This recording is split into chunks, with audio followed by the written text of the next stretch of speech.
जय श्री राम। हमने सोचा कि हम अपने रूटीन के बारे में थोड़ा बताएं।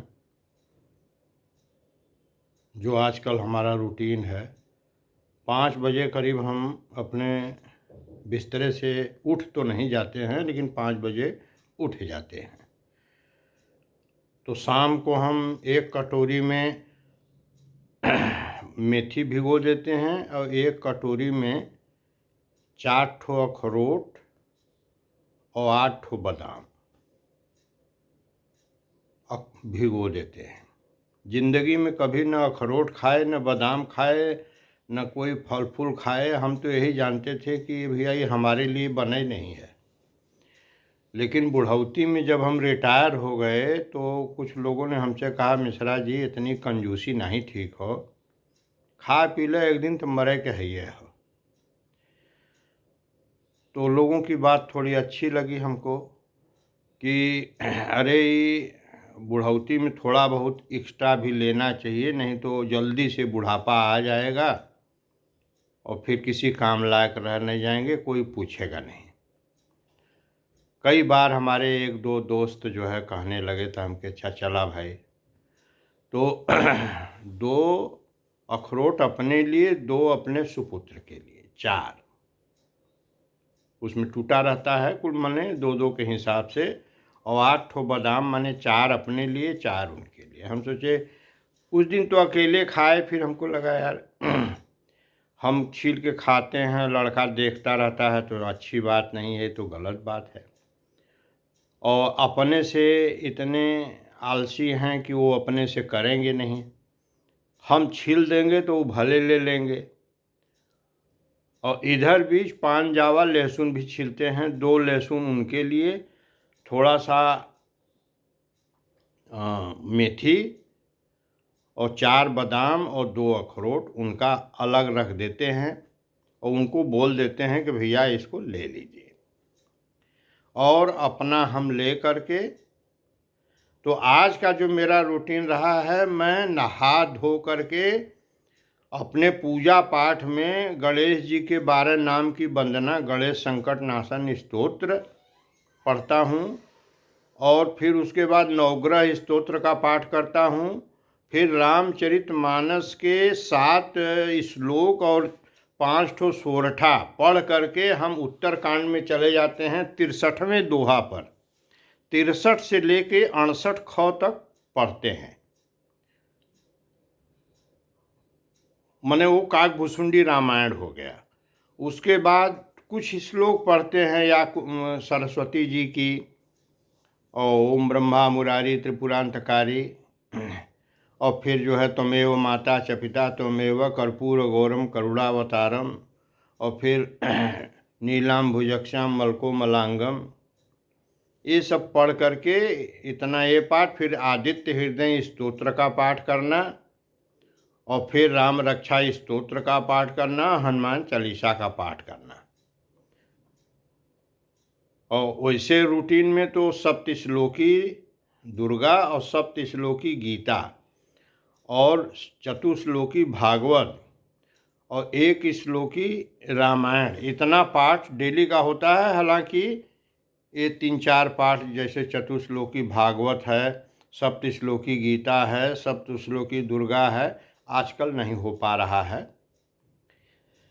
इतना पाठ करके और फिर मैं अपना 5 मिनट अनुलोम विलोम कपाल भाती किए। उसके बाद वो जो छील के रखे रहते हैं ग्रहण किए, मोजा पहने और बाकी कपड़ा पहने और नीचे चले गए मॉर्निंग वॉक में। साइकिल से जाते हैं CHS, टहल करके जो है, और वहाँ से कुछ पैदल और फिर कुछ साइकिल से 8:15 बजे तक आ जा रहे हैं। 8:15 बजे आ करके और यहाँ पर नींबू पानी और अर्जुन का छाल हमारी बहू रानी जो है बना करके दे देती हैं, उसको ले लेते हैं। और उसके बाद कुछ अंकुरित मूंग रहता है, 1-8 ठो फल जो है खा पी करके मैं चला जाता हूँ 3-4 दिन से प्रवचन में दुर्गा कुंड पर 9 से 10:30 तक। उसके बाद आते हैं तो बहू की कुछ तारीफ करना गलत नहीं होगा कि चादर हमारा हफ्ता 10 दिन पर जो है कहना नहीं पड़ता। हम चाहते भी नहीं है कि इतने जल्दी साफ़ हो, लेकिन मानती नहीं है, चादर साफ़ करके बिछा देती है। कपड़ा हमारा पूरा वॉशिंग मशीन में साफ़ करके चौपट के रख देती है हमारे अलमारी में।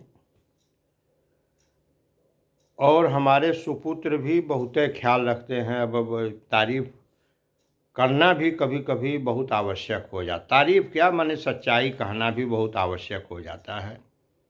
उन्होंने हमारे लिए ही कि पापा अब हम नौकरी वही करेंगे जिससे हमारी बनारस न छूटे, क्योंकि बनारस छोड़ के चले जाएंगे तो आपको तकलीफ़ होगी, आप अकेले नहीं रह पाएंगे।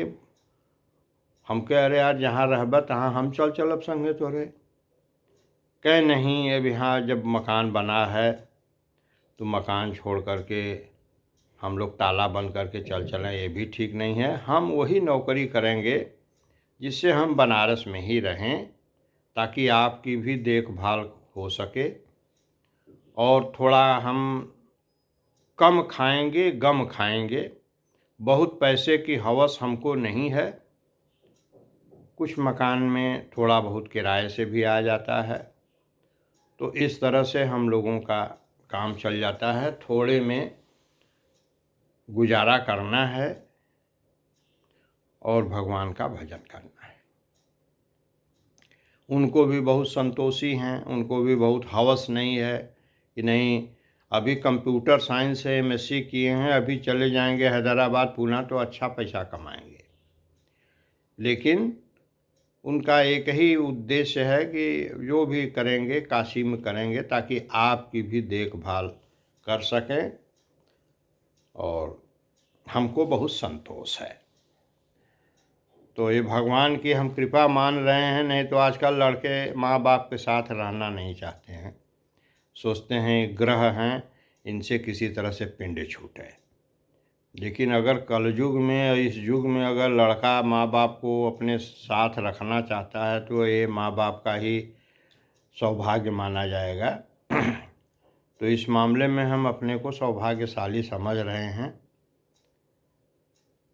जय श्री राम।